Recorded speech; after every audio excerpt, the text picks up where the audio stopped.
USA maybe, or Europe? Yeah. You see at this moment, I think in general you see in countries like Holland, Denmark, the Scandinavian countries too, you see a similar development as acceptance Snoezelen as a relaxing activity, not first of all as therapy. In Germany, for example, it's more fixed as Snoezelen as a therapy, but this has to do with their cultural background. And that German people like structure.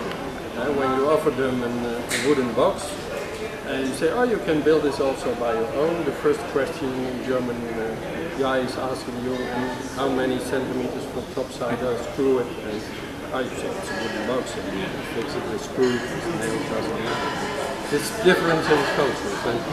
And till today, my impression was that in France was not so much interested in Snoezelen. But I'm surprised that already it's going on, but there is not so many contact and interference between an international connection. I think that's very important because I worked since 2000. I have set up this international association in which we try to make international contacts and new developments from other countries, show them to other people. I think it's very important that France.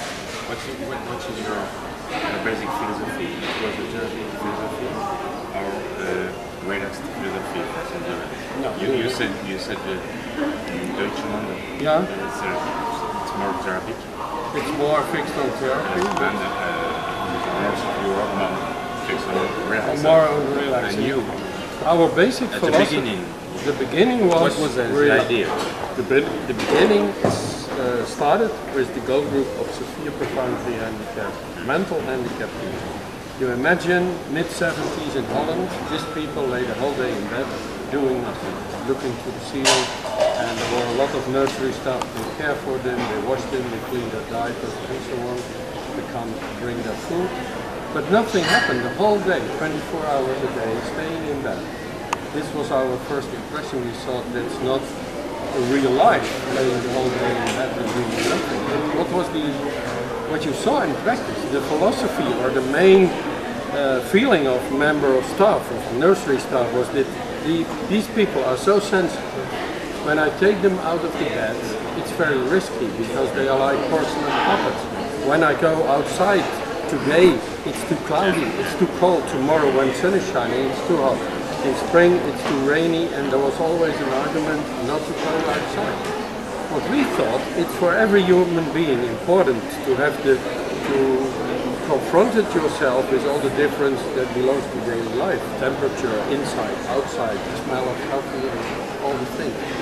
And that was the main difficult problem, how we can present all these influences, all this difference that we have in our daily life without thinking about it.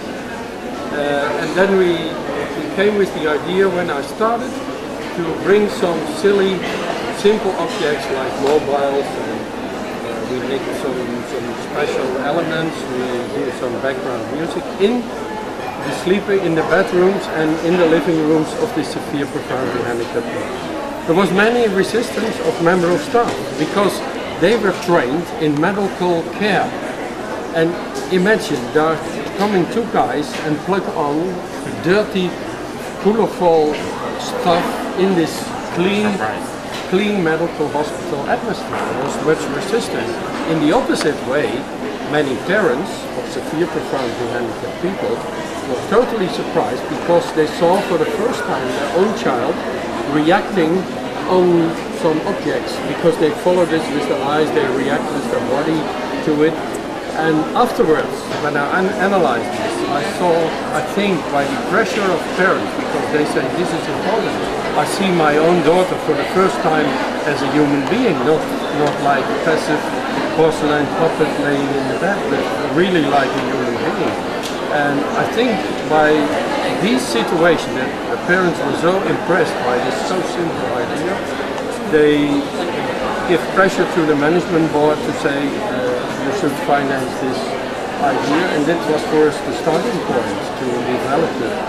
For several years as a not permanent activity, we do this only for 3-4 weeks a year, and then at the end of the 70s we take the decision it should be very important to have a special room for it.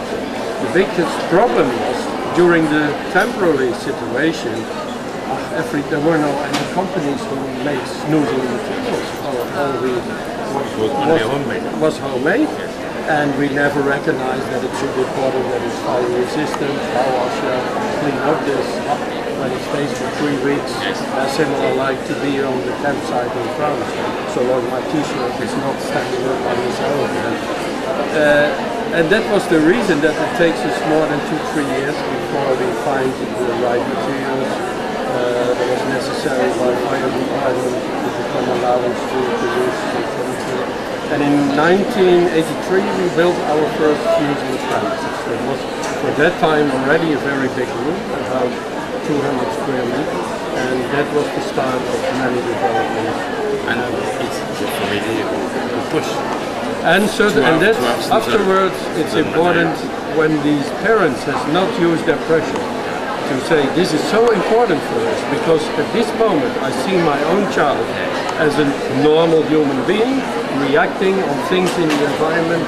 I think never happened this development in such a short period. Who was it?